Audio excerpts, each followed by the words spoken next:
สู้สไลเนี่ยต่างออกเนี่ยสสก็มาการชนะระบบเข้มสาจิตใหม่ในขนมวิดีโอนี้เข้มส้มในยี่อัมพี Asus Zenfone 5หรือก็ Asus Zenfone 5Z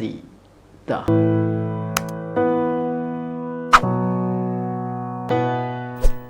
โอเคเนี่ยต่างออกเนี่ยยังบางส่วนที่บางคนทำไมในขนมชนะระบบเข้มส้มช่วยจด subscribe อักเข้มมวยมั้งบางส่วนที่บางคนมาตอนบางจด subscribe หายเนี่ยได้จด subscribe ให้บางส่วนที่เป็นจุดในการในใจระบบเข้มส้มช่วยจด like อักเข้มมวยพงหรือ comment ในทางกลางบางส่วนบางคนมีสนุกจังสู้ไปปอนนัง Asus Zenfone 5Z นี่กลุ่มคน Asus บันดักตามบางห้างตัวสับสีจังกอยบอกล้วนคือ Asus Zenfone 5 5Z หานัง Zenfone 5 Lite นี่คือชี Asus Zenfone 5Z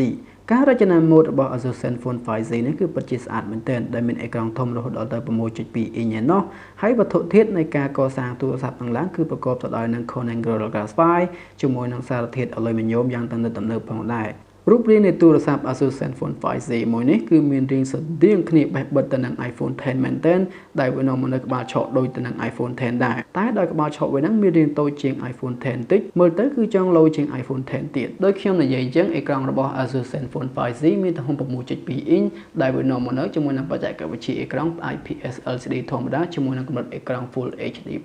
ជាទូទៅអេក្រង់ Full HD+ ហ្នឹងវាមិនល្អដូចអេក្រង់ 2K នៅលើ Samsung Galaxy S9 ឬក៏ទូរស័ព្ទអីផ្សេងៗដែលមានអេក្រង់ 2K ហ្នឹងទេប៉ុន្តែសម្រាប់ការមើលវីដេអូឬក៏លេងហ្គេមជាទូទៅប្រចាំថ្ងៃខ្ញុំគិតថាវាមិនជាបញ្ហាទេគឺល្អណាស់ហើយសម្រាប់អេក្រង់ Full HD+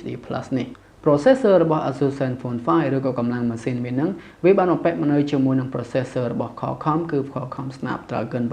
845ជាមួយនឹង RAM 4G 6G 8G ទៅតាម capacity memory របស់វា capacity storage ហ្នឹងខ្ញុំចង់មានទៅលើ memory របស់វាបើសិនជាបងប្អូនទិញ 64GB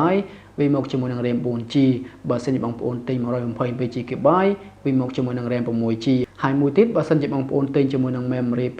556GB វាមកជាមួយនឹង RAM 8G តែម្ដងហើយថ្មពោះវិញមានទំហំ 3300 million ampere Asus បានប្រកាសថាការ update ទៅលើ processor របស់ Qualcomm Snapdragon 845 ហ្នឹងជាមួយនឹងការ optimization របស់ software ខ្លួនឯងផ្ទាល់ក្នុង Zen UI ហ្នឹងតែម្ដងវាធ្វើឲ្យ processor ហ្នឹងលឿនជាង Snapdragon 835 កាលពីឆ្នាំមុនរហូតដល់ 30% ឯណោះអ្វីដែលធ្វើឲ្យមនុស្សភាគច្រើននិងខ្ញុំខ្លួនឯងផ្ទាល់រំភើបញាប់ញ័រចំពោះ Asus Zenfone 5Z នេះគឺទៅលើកាមេរ៉ាផងវាកាមេរ៉ាភ្លោះ2ផងវានៅខាងក្រោយនៅពេលនេះហ្នឹងគឺមានទំហំ 12 megapixel បូកជាមួយនឹង 8 megapixel ប៉ុន្តែកាមេរ៉ាទាំងពីរហ្នឹងធ្វើការខុសៗគ្នាមួយគឺ 12 megapixel ហ្នឹងគឺថតរូបស្តង់ដារធម្មតាដែលមានកម្រិត aperture f1.8 ហើយមួយទៀតគឺ wide angle lens ដូចនឹង LG G6 ដែរខ្ញុំជឿថាមនុស្សភាគច្រើនគាត់ចូលចិត្តថតរូប wide angle lens ហ្នឹងខ្ញុំចង់មានន័យថាបងប្អូនថតកន្លែងណាមានបន្ទប់តូចៗអញ្ចឹងទៅយើងអត់ចាំបាច់ថតទៅក្រៅឆ្ងាយទេព្រោះដោយសារយើងមាន lens wide ណាយើងគាត់ឈរគៀកអញ្ចឹងយើងអាចថតមនុស្សភាគច្រើនអញ្ចឹងទៅបងប្អូនដែលនៅក្នុងមានន័យថាអ្នកដែលនៅក្នុងរូបថតហ្នឹងយើងអាចមើលឃើញទាំងអស់អញ្ចឹងទៅវាទលាយអញ្ចឹងណាហ្នឹងគឺ wide angle lens រីឯកាមេរ៉ាខាងមុខផងវិញមានទំហំ 8 megapixel ជាមួយនឹងកម្រិត aperture f2.0 នៅក្នុងកាមេរ៉ាហ្នឹងដដែល Asus Zenfone 5Z មាន feature ថ្មីៗយ៉ាងច្រើនដូចជា AI scene detection ក៏មាន portrait mode ក៏មានដែរនៅក្នុងនឹង AI scene detection ហ្នឹងខ្ញុំចង់មានន័យថាបើសិនជាបងប្អូនថតរូបទៅលើទេសភាពវានឹងចូលប្រាប់យើងថាហ្នឹងជាទេសភាព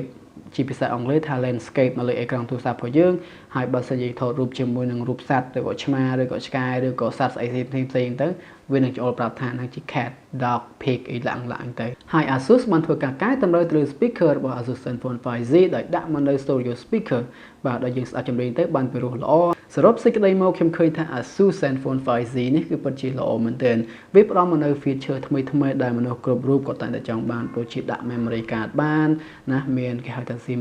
2មានទាំង stereo speaker ទៀតនៅក្នុង Asus Zenfone 5Z នេះហើយមាននឹង AI intelligence ផ្សេងទៀតដែល Asus បានបំពាក់មកនៅក្នុងទូរស័ព្ទដៃរបស់ខ្លួនសរុបមកបើសិនជាបងប្អូនរកទិញទូរស័ព្ទនៅឆ្នាំ2018នេះខ្ញុំគិតថាបងប្អូនគួរតែសិក្សាពី Asus Zenfone 5Z នេះខ្ញុំឃើញថាវានាំមកនៅ feature ថ្មីយ៉ាងច្រើនមែនទែនបូកទាំង processor យ៉ាងខ្លាំងដូចជា processor Snapdragon 845ជាមួយនឹង RAM យ៉ាងច្រើនណាចាប់ពី 4G ទៅតាម capacity memory ដែលយើងទិញអញ្ចឹងទៅហើយអ្វីដែលពិសេសហ្នឹងគឺតម្លៃរបស់វាបើតម្លៃរបស់វាហ្នឹងគឺ$500បាទអាហ្នឹងគឺចំពោះតែ Snapdragon 845ទេហើយមានអាសេរីទាបជាងហ្នឹងទៀតគឺអត់បំពាក់ Snapdragon 45ទេគឺ Z ធម្មតាហ្នឹងគឺថោកជាងហ្នឹងទៀតអញ្ចឹង$500នេះបំពាក់នៅ processor Snapdragon 845ហើយជាមួយនឹង RAM 4G 8G 6G ឯណោះអញ្ចឹងទៅខ្ញុំគិតថាអត់មានអីល្អជាងហ្នឹងទៀតទេមានតែពួក OnePlus ណា OnePlus 5T ហ្នឹងក៏ มันเท่าประมาณได้บางปอนนะแรมไปประมวยชีแต่ผมไปชีได้แต่ไหลเวก็ในได้นะก็มันธรรมดาได้ปรามโรยชีนะอย่างเตอโอเคยังสังคมถ้าบางปอนลื่นนะแต่ซาวิดีโอนี่เขียนบานตารางสเลอย่างกอบไตมันลงผู้ไอ้เป็นมนมาทั้งสำเร็จเบกเศร้าโดยบางปอนบานลือยังเขียนคนไอ้สับอะไรผมแค่เขียนสับลือธรรมดาบาฮาชีเขียนนึกไหลงัดมันเด้อบางเขียนโลบางปอนนึกไหลเธอกายเด้อวิสำเร็จข้างกลางเวลือคลังอย่างนั้นนะอย่างเตอเวอดลือสำหรับเขียนอดไอ้เด้เขียนสับลือธรรมดาโอเคเนี่ยตั้งเอาคนี้ยังบาย